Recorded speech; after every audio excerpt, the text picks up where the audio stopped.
everyone, I'm Ava and I'm an American living here in the Netherlands. Now pretty recently I made a video about stereotypes that Americans may have about the Netherlands and the Dutch. Now while some of the stereotypes may be a little exaggerated or maybe not all Americans think that way, even Americans who know a bit more about the Netherlands may still find the country pretty elusive. And that's not surprising. The Netherlands is a small but wonderful country in Europe. So I can see how people just don't know a lot about it. And as I mentioned in that previous video, a lot of the times people tend to equate it with a Scandinavian country or with Germany. So all of this to say that oftentimes people will just ask me point blank, what is it like in the Netherlands? What are Dutch people like?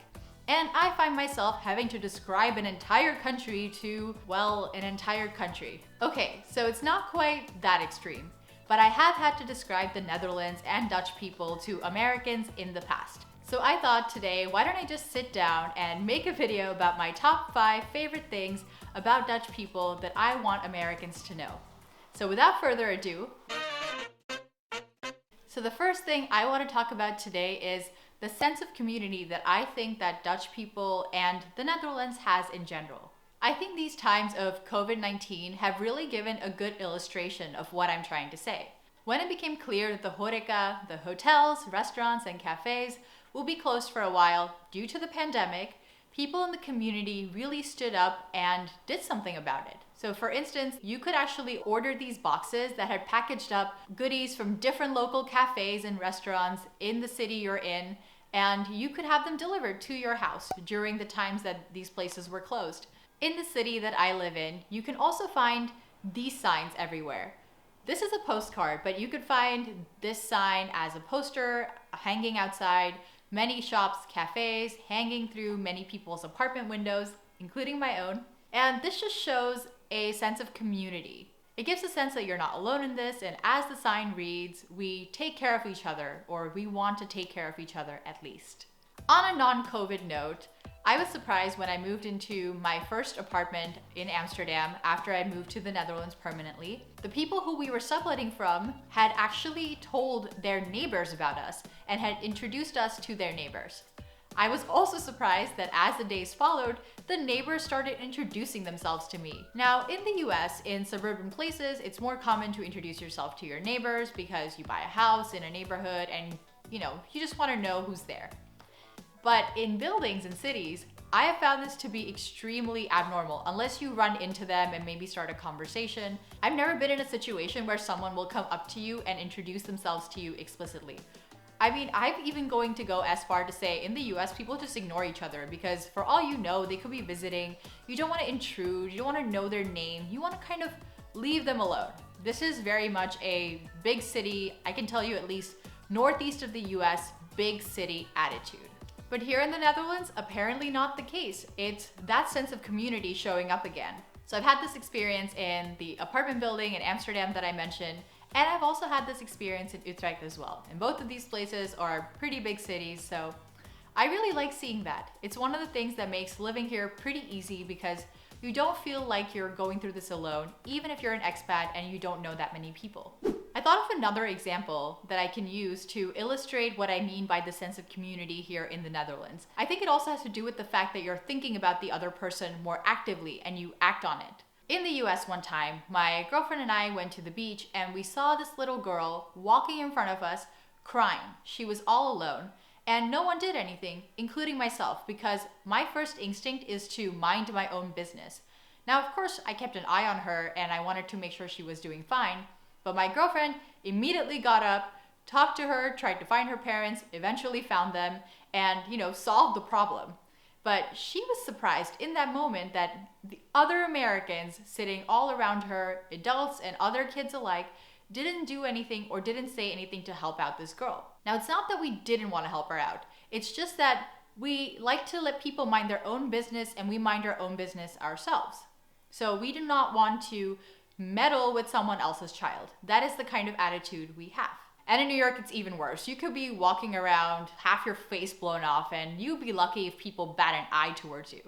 That's of course exaggerated, but what I'm trying to say is it would need to be pretty bad before other people get involved, because people do not like getting involved. In the Netherlands, I've experienced the complete opposite for really minor things. Now, I've told you guys I'm really bad at biking. Well, I was way worse when I initially started biking, and I remember this one time. I don't think I've shared this on camera yet, but there was one time I rented a bike from Central Station, and I was not used to back brakes at the time. My girlfriend overestimated my biking skills, and very, very quickly, instead of turning right, I ran straight into a wall after I went over one of those little bridges.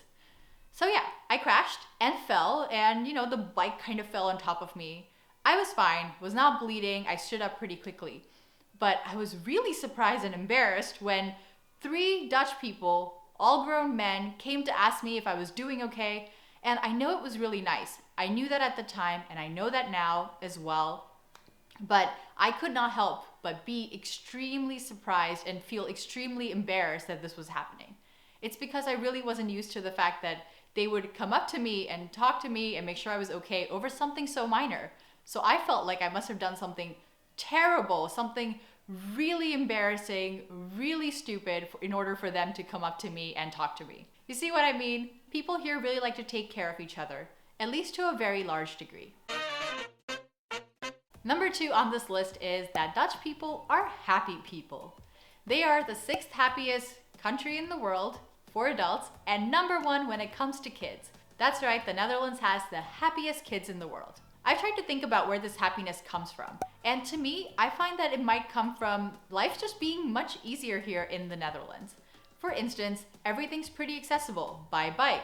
You can bike everywhere. Why wouldn't that make you happy? You don't feel confined to one space. You're not spending too much money if you just need to buy a bike and you can ride it anywhere for free.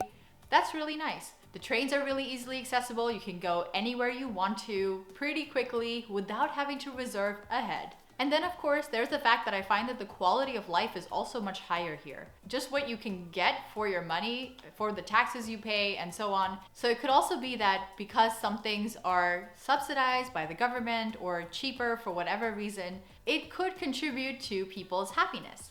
Not to mention that everything here is so freaking beautiful. So how could you be upset if the country you live in is just so damn gorgeous?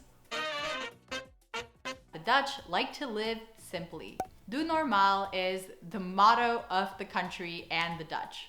What that means is just act normally, don't try and stand out or do anything too flashy or extravagant, and you will be okay. So I really see that as contributing to satisfaction because in the US, you're always chasing the next shiny thing or the next big thing, whether it be in your job or in terms of materialistic things.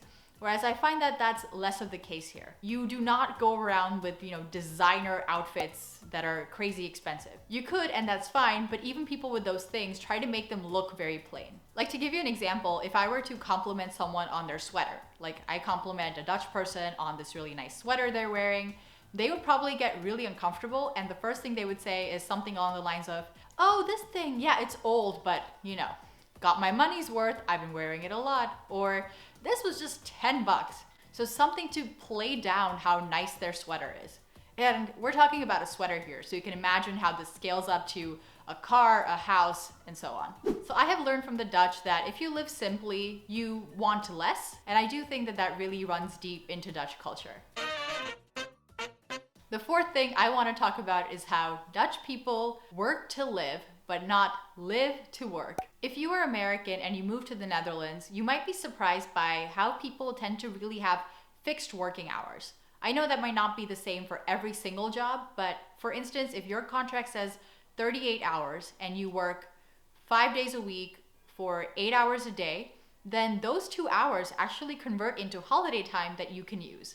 So that's what I mean by the Dutch really like to have their fixed working hours, and they stop work somewhere between 5 and 6, depending on, their contract. So the working hours really tend to be pretty fixed. They're flexible, but no one likes to work late at night unless they absolutely have to. It's not like in the US where if you work late, that looks good on you. It actually does not look good if you stay at the office late every single night. People will think that you're actually not good at time management and you're not able to get your work done. So that is one big difference between the US and the Netherlands. In the US, one of the first questions people tend to ask at social gatherings is, what is your name? And then, what do you do? Here in the Netherlands, that's also true. People will ask you what you do at some point. But another pretty frequent question is, what are your hobbies? Because Dutch people have a lot of hobbies. Oh my God. I talk about the full social calendars. Yes, they're seeing people, but they're also full with hobbies. I had never met so many people part of a sports club until I met Dutch people living here in the Netherlands. And I don't even know how they do it. It's like, how do you have all that time and energy? When I ask an American what they like to do, like, what is your hobby? They'll probably say sleeping, the thing they do when they're not working. So one of the things I want people to know is that Dutch people really derive their happiness and their sense of fulfillment from things outside their work. So their relationships, the things they like to do that are not work, and all the other things that life has to offer. If I'm having trouble talking about this, it's because I am still very American. And the final thing that I wanted to share is that Dutch culture and Dutch people are really unique, and this can be seen in their countrywide little customs. I say little customs because that's kind of what they are to me. So these are little things that you may not notice as a visitor unless you're here at the right time. But if you live here, you'll slowly start to see that there are these little things that Dutch people do at the same time or on particular occasions that you are not privy to unless you are deep in the trenches of Dutch culture. So to give some examples, it could be anything like buying oranje tompoesen on King's Day. You see the big festivals and the parties, but did you know that you also get oranje tompoesen from the HEMA on that day? On New Year's Eve, yes, Dutch people like to bring out their fireworks, but they also like to eat oliebollen. And you've seen those carts everywhere, but do you know that it's particularly a thing on New Year's Eve? That is such a sweet and quirky little thing that Dutch people like to do that really adds to the flavor of living here. To name a couple of other food customs, when it's haring season, the first day that the haring are ready to be eaten, it's called Hollandse Nieuw, I believe. And Dutch people all rejoice in the start of haring season together. Similarly for white asparagus, the white gold. This year was my first time trying it and I thought it was pretty delicious.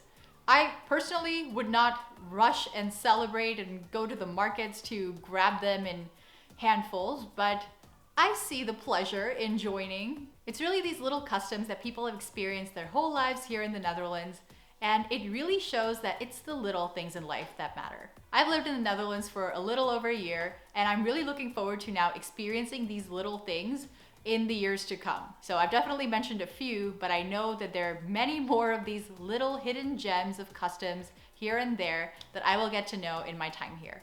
So those are 5 things about the Dutch that I wanted to share with you today. But of course, that is far from an exhaustive list, which is why I also have my channel to show you my experiences here in the Netherlands. If you have something to add or something to say, let me know as usual in the comments down below. And until next time.